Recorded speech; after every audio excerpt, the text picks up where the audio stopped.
बड' लेटेस्ट आपडेटआव बयखौबो बरायबाय। दिनैनि रादाबखौ फरायदों आं प्रमद खाख्लारि। गिबि निउस दङ। दिनै मिरु एबसुआ बर' बिजोंजों फरायनानै मेट्रिक आनजादाव बयनिख्रुइबो बांसिन नाम्बार मोनना उथ्रिसार जानो हानाय टप 10 गुन गोनां फरायसाफोरखौ बरायदों आरो कमल कुमार ब्रह्म देरहासार बान्था गथायो।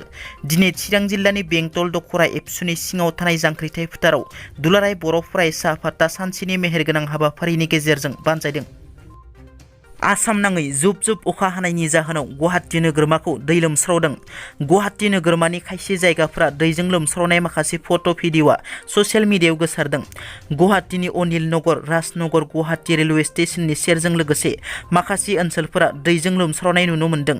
मख'नो गोनांदि थाद'नाय गैयै अखा हानायनि थाखाय कामरुप मेट्र' डिस्ट्रिक्ट एडमिनिस्ट्रेशना इमारजेन्सि फन नाम्बार फोसावदों। बे फन नाम्बारानो जादों 1077 एबा 8638112297। मोनसे दुखुनांथाव रादाब। उदालगुरि जिल्ला रौता कलेजनि गायसनगिरि गोरायुं कलेज सामलाय आफादनि गायसनगिरि नेहाथारि दन्द सहरिया जौसिन फरायसालिनि आजिरा मोननाय बिबुंगोरा समाज सिबियारि रौतानि थागिबि सुबिन बसुमतारिया दिनै फुंनि 4 रिंगायाव रुंसारि जायो। फिन गुबुन सासे बर'नि फिसाया गेलेमु बिथिङाव हारिनि मुं लाखिदों। गोदानै दाजानाय तामुलपुर जिल्लानि बर'नि फिसा दैदेन बसुमतारिया भारतनि माहारियारि थाखोनि जोलुर गेलेनायाव जाफुंसार जानो हादों। तामुलपुर जिल्लानि गेरुवा गामिनि शिबराम बसुमतारिनि फिसाज्ला दैदेन बसुमतारिया आन्डार 18 बादायलायनायाव मोजाङै गेलेनानै गोबां बान्था मोन्दों। बुंथिनो गोनांदि रावबो कचिं लायालासे नेशनेल इन्टारनेशनेल गेलेगिरिफोरनि गेलेनाय आदब खायदाखौ नायनानै सोलोंथाइनि गेजेरजों जाफुंसार जानो हादों। दैदेन बसुमतारिया इयुननि समाव भारतनि जोलुर हानजायाव बाहागो लानानै गावखौनो सिनायथि होनो थांखि लादों।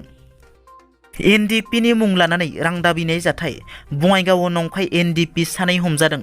NDFB मुं लानानै रां दाबि खालामनाय सानै सुबुङा पुलिसनि जिआव गावसोरखौ NDFB सिनायथि होनानै 22 बोसोरनि मिन्टु राय आरो 22 बोसोरनि अभिजित सरकार मुंनि सानै लाइमोना रां दाबि खालामदोंमोन। मिथिनो मोननाय बादिब्ला बङाइगाव सालबारिनि सासे फोरोंगिरिनिफ्राय रां दाबि खालामदोंमोन मिन्टु राय आरो अभिजित सरकारा। मिन्टु राय आरो अभिजित सरकार मुंनि सानै लाइमोना सालबारिनि सासे फोरोंगिरिनिफ्राय NDFB मुं लानानै 20 लाख रां दाबि खालामदोंमोन। पुलिसा फोरमायनाय बादिब्ला रां दाबिनाया 20 लाखनिफ्राय 10 लाखसिम फैदोंमोन।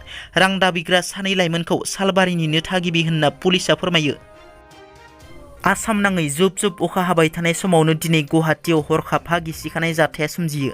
थांनाय हरनि 1:30 समाव गुवाहाटी नोगोरमायाव हरखाब हा गिसिखानाय जाथायजों 4 सुबुंनि जिउ गोमायो। बे जाथाया गुवाहाटी नोगोरमानि बरागावनि निजोरापारायाव सोमजियो। बे 4 सुबुङा उन्दुबाय थानाय समावनो हा गिसिखानायनि जाहोनाव गावसोर थाग्रा खथायावनो फबसिनजादों। जिउ गोमानाय सुबुंफोरखौ धुबुरीनि मनवार हुसेन, गलागान्जनि आमरुल हक आरो कक्राझारनि सानै मतियुर रहमान आरो हासुनि आली होनना सिनायथिनाय जादों। STRFआ फोरमायनाय बादिब्ला बे साननैसो गोबां अखा हानायजों गुवाहाटी नोगोरमानि बशिष्ट ज्योति नगर, बामुनि मैदाम बायदि ओनसोलाव दिनै गिख्रंथावै हा गिसिखादों। बोथोर बिगियाना आसाम मेघालय रायजोनि सुबुंफोरखौ फैगौ 17 जुनसिम गोबां अखा हागोन होननानै सांग्रांथि होयो। दिनैनि रादाबा एसेनोसै। नोंथांमोना जुदि आंनि चेनेलखौ दासिमबो साबस्क्राइब खालामाखै, अन्नानै साबस्क्राइब खालाम। गोजोन्थों।